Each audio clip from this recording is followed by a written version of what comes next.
কলকাতা টিভিতে আপনাদের সকলকে স্বাগত। আপনাদের সঙ্গে রয়েছে আমি অঙ্কুর। শুরু করছি বাজেট 2025। তৃতীয়বারের মতো মোদী সরকার ফিরে এসেছে এবং পূর্ণাঙ্গ বাজেট পেশ করতে চলেছেন। তার অষ্টম বাজেট। কেন্দ্রীয় অর্থমন্ত্রী নির্মলা সীতারামন আগামীকাল সেই বাজেট পেশ হবে এবং তার আগে আজকে অর্থনৈতিক সমীক্ষা পেশ হয়েছে সংসদে। অর্থনৈতিক সমীক্ষা পেশ হওয়ার পাশাপাশি রাষ্ট্রপতি দ্রৌপদী মুর্মু আজ লোকসভা এবং রাজ্যসভার যে যৌথ অধিবেশন সেখানে তিনি তার ভাষণে যে বক্তব্য রেখেছেন সেখানে বিশ্বের মধ্যে তৃতীয় অর্থনীতি হিসেবে ভারত খুব দ্রুত আত্মপ্রকাশ করবে বলেও আশা প্রকাশ করেছেন দ্রৌপদী মুর্মু।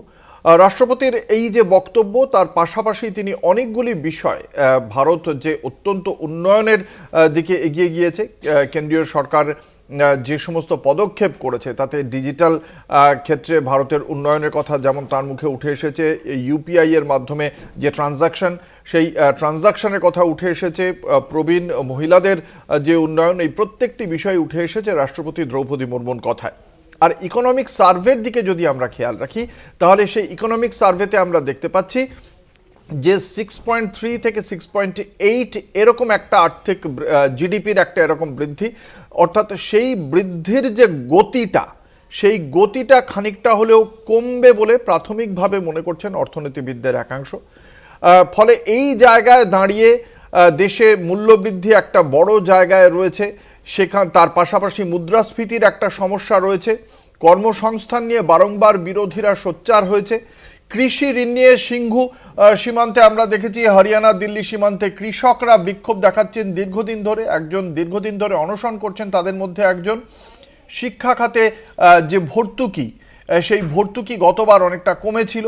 তাছাড়া মধ্যবিত্তের জন্য যেগুলো প্রয়োজনীয় সেই রান্নার গ্যাস, খাদ্য, সার, এই সমস্ত জায়গায় দীর্ঘদিনের একটা বক্তব্য ছিল। এবং ঘাড়ের কাছে রয়েছে দিল্লি বিধানসভা নির্বাচন, যার ঠিক আগে দিল্লির প্রাক্তন মুখ্যমন্ত্রী অরবিন্দ কেজরিওয়াল আপ সুপ্রিমো তিনি 7 পয়েন্ট এজেন্ডা রেখেছেন কেন্দ্রীয় সরকারের কাছে, যার মধ্যে আয়কর সীমা যেটা ছিল 7 লাখ সেটা 10 লাখ করার দাবি থেকে শুরু করে প্রবীণদের জন্য স্বাস্থ্য খাত, এরকম বিবিধ দাবি। ফলে এই জায়গায় দাঁড়িয়ে এই প্রত্যাশা কতটা পূরণ করতে পারবেন, কি কি হাতিয়ার থাকতে পারে কেন্দ্রীয় অর্থমন্ত্রীর হাতে, রাজনীতির চাপ কতটা, এই সমস্ত কিছু নিয়ে আলোচনা করব। আমাদের সঙ্গে এই মঞ্চে রয়েছেন বিশিষ্ট অতিথিরা, দর্শকদের সঙ্গে পরিচয় করিয়ে দেবো। আমাদের সঙ্গে রয়েছেন বিশিষ্ট অর্থনীতির অধ্যাপিকা মহানন্দা কাঞ্জিলাল, আমাদের সঙ্গে রয়েছেন মহানন্দা কাঞ্জিলাল, রয়েছেন কুমারজিৎ মণ্ডল, অর্থনীতির অধ্যাপক কুমারজিৎ মণ্ডল আমাদের সঙ্গে রয়েছেন। আমাদের সঙ্গে রয়েছেন তৃণমূল কংগ্রেসের মুখপাত্র মৃত্যুঞ্জয় পাল, তৃণমূল কংগ্রেসের মুখপাত্র, রয়েছেন ডক্টর সুতনু সামন্ত, রাজ্য বিজেপির মুখপাত্র ডক্টর সুতনু সামন্ত, এবং রয়েছেন প্রদেশ কংগ্রেসের মুখপাত্র সন্দীপা চক্রবর্তী। আপনাদের সকলকেই কলকাতা টিভির পক্ষ থেকে স্বাগত জানাই। আমরা এই আলোচনায় আমি একদম প্রথমে আসব, যেহেতু বাজেটটা প্রাথমিকভাবে অবশ্যই অর্থনীতির বিষয়, কিন্তু তার পরতে পরতে থাকে রাজনীতি, কিন্তু প্রাথমিকভাবে যেহেতু অর্থনীতি তাই প্রথমে অর্থনীতির অধ্যাপকদের কাছে আসব। মহানন্দা কাঞ্জিলালের কাছে আমার প্রশ্ন, প্রাথমিকভাবে এই এতগুলো সমস্যার মধ্যে দাঁড়িয়েই আজকে বাজেট পেশ করতে হচ্ছে, আগামীকাল বাজেট পেশ করতে চলেছেন নির্মলা সীতারামন। এখানে তার কাছে আপনি একজন অর্থনীতিবিদ হিসেবে কি কি করা সম্ভব এবং কি প্রত্যাশা রয়েছে আপনার? প্রত্যাশা তো সারা দেশবাসীর মতো আমারও রয়েছে, কারণ বাজেট হচ্ছে একটা খরচ এবং আয়ের খতিয়ান। কিন্তু যে সমস্যাগুলো ভারতবর্ষে এখন বার্নিং প্রবলেম, সেগুলোকে মাথায় রেখে বাজেটটা করলে আমার মনে হয় সাধারণ মানুষ, দরিদ্র মানুষ, মধ্যবিত্ত মানুষ তারা একটু সুরাহা পাবেন। সবথেকে যে সমস্যাগুলো ভারতবর্ষে এখন ভীষণ বেশি, সেটা হচ্ছে প্রথম সমস্যা হচ্ছে বেকারত্ব, মূল্যবৃদ্ধি, মুদ্রাস্ফীতি এবং অসাম্য। এই তিনটে মূল সমস্যা। তার সঙ্গে ইদানিংকালে যেটা অ্যাড হয়েছে সেটা হচ্ছে চাহিদার ঘাটতি। কাজে এই সমস্যাগুলোকে মাথায় রেখে বাজেট করা অত্যন্ত প্রয়োজন এবং এমনভাবে বাজেট করা অবশ্যই উচিত যেখানে চাহিদাটা বৃদ্ধি পাবে এবং চাহিদার সঙ্গে যোগানের একটা সম্পর্ক রয়েছে অর্থনীতিতে, অর্থাৎ চাহিদাই কিন্তু যোগানটা সৃষ্টি করে। কাজেই এই যে প্রাইভেট ইনভেস্টমেন্ট যেটাকে বলা হয়, বেসরকারি বিনিয়োগ, সেটা বেশ কিছুদিন ধরেই ভারতবর্ষে সেরকম আশানুরূপ নয়। প্রাইভেট ইনভেস্টমেন্ট যেগুলো হচ্ছে সেগুলো কিন্তু খুব বেশি জব তৈরি করতে পারছে না, চাকরি তৈরি করতে পারছে না। বেশিরভাগ চাকরি তৈরি হচ্ছে অসংগঠিত ক্ষেত্রে, অনথিভুক্ত সমস্ত কর্ম বেড়ে চলেছে। এবং অসংগঠিত ক্ষেত্রে যদি বেশি চাকরি তৈরি হয় সেটার অনেক সমস্যা আছে। কাজে সামগ্রিকভাবে বেকারত্ব দূরীকরণ অত্যন্ত দরকার, কারণ বেকারত্ব না ঘুচলে দারিদ্র্য ঘুচবে না, এবং দারিদ্র্য যদি না ঘোচে তাহলে চাহিদার ঘাটতিটা পূরণ করা যাবে না। বেশ, আমি একদম এই জায়গা থেকেই চলে আসব রাজনীতির জায়গায়। আমার সঙ্গে রয়েছেন রাজ্য বিজেপির মুখপাত্র ডক্টর সুতনু সামন্ত। আমি আপনার কাছে আসবো। আজকে রাষ্ট্রপতি তিনি বলেছেন যে তৃতীয় বৃহত্তম অর্থনীতির জায়গায় আত্মপ্রকাশ করতে চলেছে ভারত, খুব দ্রুতই এই দিকে এগিয়ে চলেছে ভারত। এবং সেখানেই আপনার কাছে আমার প্রশ্ন, যখন এই দাবি করা হচ্ছে আমরা তখন দেখেছি সাম্প্রতিক অতীতে যে একের পর এক মানে খাদ্য, সার, রান্নার গ্যাস প্রত্যেকটি জায়গায় ভর্তুকি যেমন কমেছে, তার সঙ্গে সঙ্গে কৃষির জন্য এখনো পর্যন্ত রাস্তায় দাঁড়িয়ে চলছে আন্দোলন। এই সমস্ত জায়গাগুলো বেশি প্রায়োরিটি বিজেপি সরকারের কাছে, নাকি তৃতীয় বৃহত্তম অর্থনীতির দিকে এগিয়ে যাওয়াটা প্রায়োরিটি যখন মানুষের হাতে পয়সা থাকবে না? কোনটা? দেখুন, প্রায়োরিটি সব ক্ষেত্রেই আছে। আপনারা যদি মধ্যবিত্ত শ্রেণীর কথা লক্ষ্য করে থাকেন, আমি যদি বলি যখন ইউপিএ সরকার থেকে চলে গেল তখন মানে যে ছাড় ছিল, আয়কর ছাড় ছিল 2,50,000 টাকা অবধি ছিল। স্ট্যান্ডার্ড ডিডাকশন মিলে খুব সম্ভব 3 লক্ষ ছিল যদি আমি ঠিক বলে থাকি। সেইটা কিন্তু বিগত 10 বছরে বিজেপি সরকারে সেটা এসে দাঁড়িয়েছে 7.5 লক্ষ টাকা স্ট্যান্ডার্ড ডিডাকশন সহ। এক্সপেক্টেড এটা বিভিন্ন অর্থনীতিবিদরা যেটা বলছেন এবং কেন্দ্র সরকারের অর্থমন্ত্রী যেদিকে ইঙ্গিত করছেন যে আগামী যে বাজেট আগামীকাল হতে চলেছে খুব সম্ভব 10 লক্ষ টাকা অবধি কিন্তু হয়তো ট্যাক্স ছাড় দেওয়া হবে, যাতে মধ্যবিত্ত শ্রেণীর হাতে বেশি পরিমাণ টাকা থাকে, যাতে যে চাহিদার পরিমাণ কমে গেছে বলে জিডিপিতে কিছুটা হলেও ভারতবর্ষের ঘাটতি এসছে গত বছরের তুলনায়, ফলে সেই ঘাটতিটা যাতে মেটানো যায়, যাতে ইন্টারনাল চাহিদা বাড়ানো যায়, সেই দিকে কিন্তু যাতে মধ্যবিত্ত শ্রেণীর হাতে টাকা থাকে সেই জন্য একটা যে মধ্যবিত্তের কথা বলছেন, মধ্যবিত্তকে খুব বেশি মাত্রায় ধাক্কা দেয় খাদ্য, সার, রান্নার গ্যাস, এই তিনটেতেই আপনারা প্রথমবার 2024-এ আসছি। না, আমি বলছি মানে ওই তিনটেতেই কিন্তু আপনারা ভর্তুকিটা কমিয়ে দিয়েছিলেন। না, সারের ক্ষেত্রে কোনো ভর্তুকি কমেনি, এটা বিরোধীরা একটা ভুল প্রচার করে থাকে। আমি আজকে এখানে আসার আগেই দেখছিলাম সারের ক্ষেত্রে কোনো ভর্তুকি কমেনি। আমি আপনাকে বলে দিই তাহলে ফিগারটা বলে দিচ্ছি, আমি আপনাকে এত কষ্ট করতে হবে না, ফিগারটা বলে দিচ্ছি। সারে 2023-24-এ যে ফিগারটা ছিল 1,88,894 কোটি, জুলাই 2024 অর্থাৎ 23শে জুলাই যে পূর্ণাঙ্গ বাজেটটা পেশ করেছিলেন সেখানে 1,64,000 কোটি টাকা। একটা জিনিস লক্ষ্য করছেন না যে এই যে সারের ভর্তুকি মূলত হচ্ছে কেমিক্যাল ফার্টিলাইজার্স, ইউরিয়া বা এই জাতীয়। ভারতবর্ষের কিন্তু 2 বছর আগের যে বাজেটে যাতে অর্গানিক ফার্মিং বাড়ে, অলরেডি কিন্তু অর্গানিক ফার্মিং বেড়েছে, সেই খাতেও কিন্তু একটা ভর্তুকি দেওয়া হয়, সেটা কিন্তু এই ভর্তুকির সঙ্গে যোগ করা হয় না। শুধুমাত্র ইউরিয়া বা ডিএপি যাকে আমরা যেটা বলি সেই ভর্তুকির পরিমাণ যদি কমে থাকে, কিন্তু অর্গানিক ফার্টিলাইজারের জন্য যে ক্ষেত্রে বিজেপি তার কাজ করেছে, রান্নার গ্যাস, খাদ্য দুটো ক্ষেত্রেই তো ভর্তুকি আপনারা কমিয়ে দিয়েছেন। খাদ্যের ক্ষেত্রে দেখুন, যেটা ভর্তুকি বলতে মূলত যেটা যে প্রায় 80% মানুষকে যে খাদ্যদ্রব্যের জন্য যে কম দামে খাদ্যদ্রব্য সেটা কিন্তু বহালই আছে, সেটা কিন্তু কিছুই কমে গেছে বলে আমার মনে হয় না। এবং খুব সম্ভব করোনা কাল থেকে 80% মানুষকে কম দামে খাদ্য দিতে হচ্ছে, এবং আপনি বলছেন তৃতীয় বৃহত্তম অর্থনীতি। আসবো কুমারজিৎ মণ্ডলের কাছে। ভারতীয় জনতা পার্টির এই দাবিকে কিভাবে দেখেন? দেখুন, আমি কোনো পলিটিক্যাল অ্যাঙ্গেল থেকে এটা দেখছি না। যেটা ব্যাপার হচ্ছে, যেটা বললেন তৃতীয় বৃহত্তম অর্থনীতি, যদি ভারতবর্ষের লক্ষ্য তাই হয় তাহলে কিন্তু এই গ্রোথটা 6.4 6.5 এই গ্রোথটা একটু কম, আর গ্রোথ ছাড়া তো ওই লক্ষ্যমাত্রায় পৌঁছানো যাবে না, অতএব এটা কমেছে। আর যেটা ভর্তুকি নিয়ে যেটা কথা হচ্ছে, এটা এদিকে কিছুটা সাবস্টিটিউশন করা হয়, তবে ইন জেনারেল এই সরকারের বা বিগত সরকারেরও লক্ষ্য ছিল ভর্তুকি কমানো।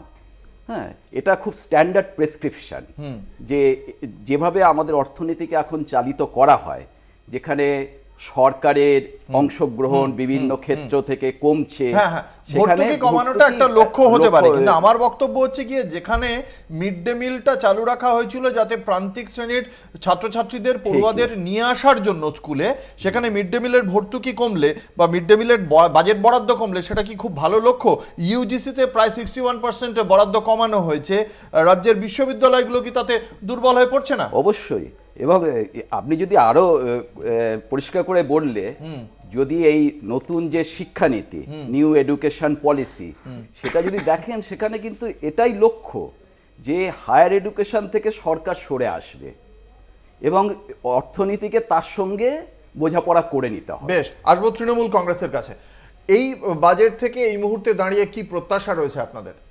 কোনো প্রত্যাশাই নেই। 2014 থেকে 2024 দেশের নাগরিক হিসাবে একটা সরকার যেই কথাগুলো দাবি নিয়ে যেই বক্তব্যগুলো নিয়ে সরকারটা গঠন হয়েছিল তার কোনোটাই তো পালন করেইনি। উল্টে যারা বলেছিল বছরে 2 কোটি চাকরি, তার মানে আমাদের 14 থেকে 25 11 বছরে তো 22 কোটি টাকা চাকরি হওয়ার কথা। ভারতবর্ষের চাকরির অবস্থা কোথায় আজকে?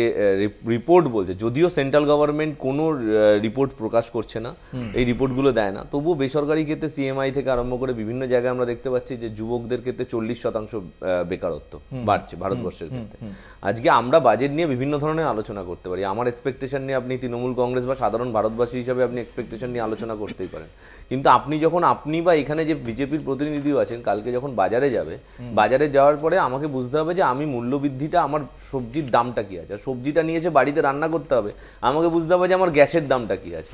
2014 থেকে 24 আমার ইন্টারন্যাশনাল মার্কেটে কি আমাদের পেট্রোপণ্যের দাম কমেছে না বেড়েছে, সেই অনুযায়ী আমাদের দামটা, গ্যাসের বা পেট্রোপণ্যের দামগুলো কীভাবে, ডিজেল পেট্রোলের দাম কীভাবে বেড়েছে, এইগুলো নিয়ে আলোচনা করতে হবে। মানুষের, আপনি ডিজিটালাইজেশনের কথা বলছেন, ডিজিটালাইজেশন করার জন্য তো আমাকে আলাদাভাবে মিথ্যে প্রতিশ্রুতি দেওয়ার দরকার পড়ে না। আপনি বলছেন যে সারা ভারতবর্ষের আজকে 3য় বৃহত্তম মানে অর্থনীতি হবে, ওদিকে আমাদের গড় আয় সারা ভারতবর্ষে কততম রয়েছে, পৃথিবীর কততম দেশে আমাদের গড় আয় আছে, সেগুলো নিয়ে আলোচনা করতে হবে। আপনি কৃষকদের নিয়ে ইউরিয়া সারে ভর্তুকি কমিয়ে দিচ্ছেন। আপনি বলছেন যে আমরা অসংগঠিত শ্রমিকদের জন্য গত বাজেটেও আমরা কিছু পাইনি, আমি বিশ্বাস করি এই বাজেটেও অসংগঠিত শ্রমিকদের জন্য কিছু থাকবে না, আমি বিশ্বাস করি। এগুলো আপনি কালকে বাজেট হলে, কালকে যদি আলোচনা হয় দেখবেন আপনি যে কি পরিস্থিতি যায়। তাহলে কৃষকদের জন্য যেই বাজেটে কিছু থাকে না, সাধারণ মানুষের জন্য যেই বাজেটে কিছু থাকে না, যেই বাজেটের জন্য আপনি শ্রমিকদের জন্য কিছু থাকে না, সেই বাজেটের জন্য আপনি দিল্লির সামনে ভোট আছে, বড় বড় কথা বললাম, কাগজে বাজেট, আপনি নির্মলা সীতারামনজি ওখানে দাঁড়িয়ে সংসদে দাঁড়িয়ে বললেন, সেই বাজেটের বক্তব্যগুলো কাগজেই থেকে গেল, আপনি ডিজিটাল মাধ্যমে, আপনি বিভিন্ন মিডিয়ার মাধ্যমে সাধারণ মানুষের কাছে আসলো, কিন্তু ইমপ্লিমেন্টেশন জিরো। আজকে বড় বড় কথা হচ্ছে, বা পশ্চিম ভারতবর্ষের যে কটা মানে বিজেপি শাসিত রাজ্য, তার মধ্যে ম্যাক্সিমাম রাজ্য তাদের আজকে এই আনএমপ্লয়মেন্টের কোথাও 17%, কোথাও 22%। আমাদের পার্শ্ববর্তী রাজ্য আসাম এবং বিহারের অবস্থা দেখুন, হরিয়ানার অবস্থা দেখুন, সেখানে 21-22% আনএমপ্লয়মেন্ট রেট। আমরা আলোচনা কোথায় যাব? ভারতবর্ষটাকে কোন দিকে নিয়ে যাচ্ছে এই সরকার, আজকে সেটাকে বুঝতে হবে। আজকে আমরা আমরা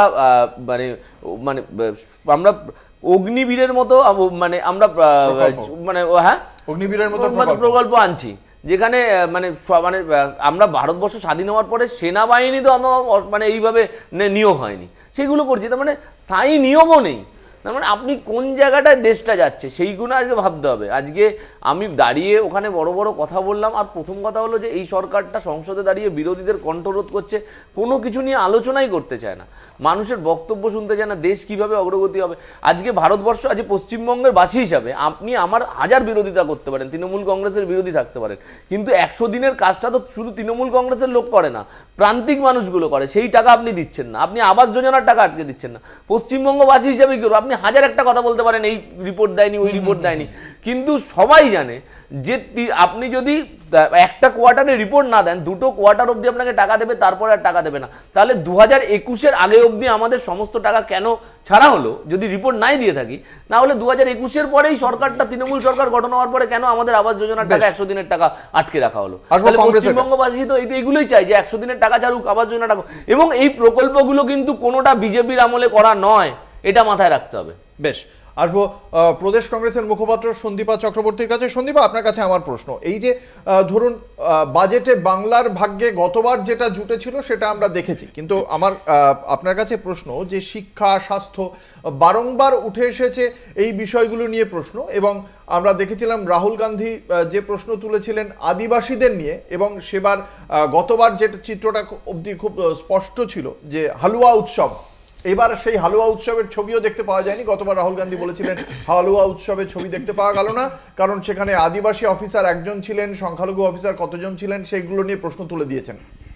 আপনার কাছে আমার প্রশ্ন যে এবারের বাজেটের থেকে কংগ্রেস কি প্রত্যাশা করে, কি মনে করে কংগ্রেস ভারতীয় জনতা পার্টির শাসিত কেন্দ্রীয় সরকার ঠিক কোন পথে এগোতে চায়? সংস্কারের পথে, পুঁজিবাদী অর্থনীতির দিকে, নাকি মানে জনদরদি একটা জনমোহিনী একটা বাজেটের করার দিকে এগোতে পারেন নির্মলা সীতারামন? হ্যালো, শোনা যাচ্ছে? হ্যাঁ, পরিষ্কার। হ্যাঁ, বলছি যে কংগ্রেস কি আশা করছে, এবং তার থেকেও বড় কথা হচ্ছে যে দেশের মানুষ কি আশা করছে। এবার মানুষ ছাড়া তো কোনো দল হয় না, সুতরাং আমরা তো মানুষকে নিয়ে চলি এবং শুরু থেকেই চলে এসেছি। রাহুল গান্ধীজি সেই কথাটা বারবার বলেছেন যে আমরা মানুষের যা আশা, মানুষের যা চাওয়া, সেগুলোকে আমরা বিভিন্নভাবে পার্লামেন্টে তুলে ধরার চেষ্টা করেছি, কিন্তু বারংবার আমাদের আওয়াজ দাবিয়ে দেওয়ার চেষ্টা করা হয়েছে। এবার যে কথাগুলো এতক্ষণ ধরে শুনলাম, এখানে বারবার কর্মসংস্থানের কথা উঠে আসছে। এরকম নির্লজ্জ একটি দল বিজেপি, যারা সরকারটা চালাচ্ছে এই মুহূর্তে কেন্দ্রে, আপনি ভাবতে পারবেন না যে একটা সার্ভে রিপোর্টে চলে এসছে, যেটা আপনার ন্যাশনাল সার্ভে রিপোর্টে চলে এসছে, যে আমাদের গৃহস্থলীর যে কাজগুলো আছে সেটাকেও বিজেপি সরকার কর্মসংস্থানের মধ্যে ধরছে। মানে কতটা নির্লজ্জ হলে এটা করতে পারে? কর্মসংস্থানের, বেকারত্বের কি চারিদিকে যা হাহাকার চলছে সেটাকে ঢাকার জন্য গৃহস্থলীর কাজকে কর্মসংস্থানের মধ্যে নিয়ে আসছে। এবং যখন আমরা বলছি বেকারত্বের কথা, আমি আপনাকে একটু মনে করিয়ে দিতে চাই, কয়েকদিন আগে আমরা প্রত্যেকটা টিভি চ্যানেলে দেখানো হচ্ছিল, হয়তো আপনারাও কভার করেছেন, যে ইউপির বেশ কয়েকটা যুবককে পশ্চিম বাংলার মাটিতে পাওয়া গেছে হাতে অস্ত্র নিয়ে, এবং তারা যথেষ্ট উচ্চশিক্ষিত। সেখানেই বোঝা যাচ্ছে যে আমাদের দেশের লিটারেসি রেট 77.7%, এই মুহূর্তে ইউপিতে হচ্ছে 67%, এবং সেখানকার বেকার যুবক, একে তো সেখানে লিটারেসি রেট জাতীয় হারের থেকে অনেক কম, তার মধ্যেও যারা এগিয়ে আসছে পড়াশোনা করার জন্য, তাদের কাছে চাকরি নেই, কর্মসংস্থান নেই। সরকার তাদেরকে একটা সুনিশ্চিত ভবিষ্যতের ইয়ে করে দিতে পারছে না বলেই ওরা অস্ত্র হাতে তুলে নিচ্ছে, তাদেরকে পাওয়া যাচ্ছে পশ্চিম বাংলার মাটিতে। 3 নম্বর কথা হচ্ছে, একটা জায়গায় শুনছিলাম কেউ বলছিলেন যে দেশের মানুষকে, প্রচুর মানুষকে রেশনিং ব্যবস্থা করে দিয়েছে। কয়েকদিন আগে আমরা পপুলেশন নিয়ে অব্দি কথা বলছিলাম যে 2029 আসতে আসতে আমাদের এখন আমরা 140-142 কোটির জনসংখ্যার দেশ ভারত, 2029 আসতে আসতে সেটা আরো বেড়ে যাবে। মানে এই মুহূর্তে বুক ফুলিয়ে যেটা নরেন্দ্র মোদী বলে যে দেশের 80 কোটি মানুষকে রেশনের আওতায় আনা হয়েছে, রেশন দেওয়া হচ্ছে, তার মানে ভাবুন 29 আসতে আসতে এই 80 কোটিটা আরো কত কোটিতে পরিণত হবে। কেননা করোনা কালে এবং জিএসটির ধাক্কায় এবং নোটবন্দিতে বিজেপি যারা মধ্যবিত্ত ছিল, যারা মধ্যবিত্ত ছিল তাদেরকে নিম্ন মধ্যবিত্তে পরিণত করেছে, যারা নিম্ন মধ্যবিত্ত ছিল তাদেরকে বিপিএল এ পরিণত করেছে। 4 নম্বর কথা হচ্ছে খাদ্য নিয়ে এখানে কথা হচ্ছিল, যেহেতু খুব সংক্ষিপ্ত প্রোগ্রাম, আমি সংক্ষেপে যাচ্ছি। খাদ্য নিয়ে কথা হচ্ছিল। আমাদের খাদ্যের বেসিক কি? চাল, ডাল, গম, তেল, ঠিক আছে, আটা, তেল। আপনি ভাবতে পারবেন না এই বিজেপি সরকার এই চাল, ডাল, গম, আটা, তেল এইগুলোকে যৌথ খাদ্য তালিকার মধ্যে থেকে সরিয়ে দিয়েছে, যার ফলে এই জিনিসগুলো প্রতি কেজিতে কোন রকম কোনো মূল্যের লাগাম নেই। যার যত ইচ্ছে সেরকম ভাবে বিভিন্ন কোম্পানিগুলো সেরকম ভাবে চার্জ করছে। একগুচ্ছ অভিযোগ কংগ্রেস, তৃণমূল কংগ্রেসের। হ্যাঁ, আরেকটা জিনিস দিয়ে আমি শেষ করবো, যেটা এখানে কেউ আলোচনা করেননি, সেটা হচ্ছে গুপ্ত ঋণ। আমাদের দেশ অলরেডি ইন্ডিয়ান, মানে আইএমএফ থেকে, ইন্ডিয়ান মনিটারি ফান্ড থেকে যে একটা সমীক্ষা প্রকাশিত হয়েছে, সেখানে বলা হয়েছে যে ভারত একটা অফিসিয়াল ঋণ তো নেয়, তার সাথে বিভিন্ন প্রকল্প, বিভিন্ন ভাতা চালাবার জন্য একটা গুপ্ত ঋণ নেয়। তার মানে ভাবুন এই অফিসিয়াল ঋণ আর গুপ্ত ঋণের করের বোঝা মিলিয়ে আমাদের উপর ভারতীয় নাগরিকের মাথায়। ফলে এই এত অভিযোগ রয়েছে, কিন্তু এই অভিযোগের মধ্যেই আজকে রাষ্ট্রপতি দ্রৌপদী মুর্মু তিনি বলছেন তৃতীয় বৃহৎ অর্থনীতির দিকে এগিয়ে যাচ্ছে ভারত।